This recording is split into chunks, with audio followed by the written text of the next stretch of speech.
तर CDP पोझिशनसाठी chef एशियनमध्ये ट्रायलला आले होते. नमस्कार मित्रांनो, स्वागत आहे तुमच्या आपल्या शेफ लाईफ ब्लॉगमध्ये. मित्रांनो, आमच्या दोघांची मॉर्निंग शिफ्ट होती, तर सकाळ सकाळी पावसाला सुरुवात झाली होती. त्यामुळे आम्ही थोडं थांबलो होतो. पाऊस थांबल्यानंतर आम्ही आलो हॉटेलवर. तर नेहमीप्रमाणेच हॉटेल आज काय जास्त बिझी नसल्यामुळे आमचं चाललं होतं टॅगिंग आणि क्लिनिंग. त्यानंतर शेफ दुसरीकडे आले होते सीडीपी पोझिशनसाठी ट्रायलला. शेफनी ट्रायलला सुरुवात केली होती आणि त्यांनी सर्वात पहिल्यांदा सूप पिकअप केलं. तर आमचे सीडीपी शेफ म्हणजे गंगा शेफ त्यांना थोडेफार हेल्प करत. त्यांनी सर्व शेफ लोक हे आमचे सर्व ट्रायल टेस्टिंगसाठी आले होते. ट्रायलला आलेल्या शेफने सॅलड वगैरे सर्व पिकअप केलं होते. आमचे जे सिनियर शेफ आहेत त्यांनीही टेस्टिंगला सुरुवात केलं होतं. तर दुसरीकडे म्हणलं आपल्याला जावं आपण फिला रेस्टॉरंटला. तिथं आपले डिमसम काउंटर आणि बिबिंबम कोरियन काउंटर होता, तोही आपण सेट करून आलो.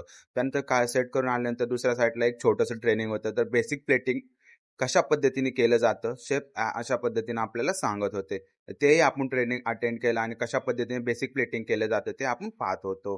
तर मित्रांनो, माझे ब्लॉग आवडले असेल तर लाईक, शेअर, फॉलो करायला मला विसरू नका. अशाच इंटरेस्टिंग ब्लॉगसाठी मला फॉलो करा. बेसिक प्लेटिंग कशा पद्धतीने केले जाऊ शकते हे आज शेफने आपल्याला ह्या ट्रेनिंगमधून गाईड केलंय. तर तुम्ही पाहू शकता छान छान प्रकारे बेसिक प्लेटिंग इथे केलेलं आहे. तर धन्यवाद मित्रांनो, भेटूया पुढच्या ब्लॉगमध्ये.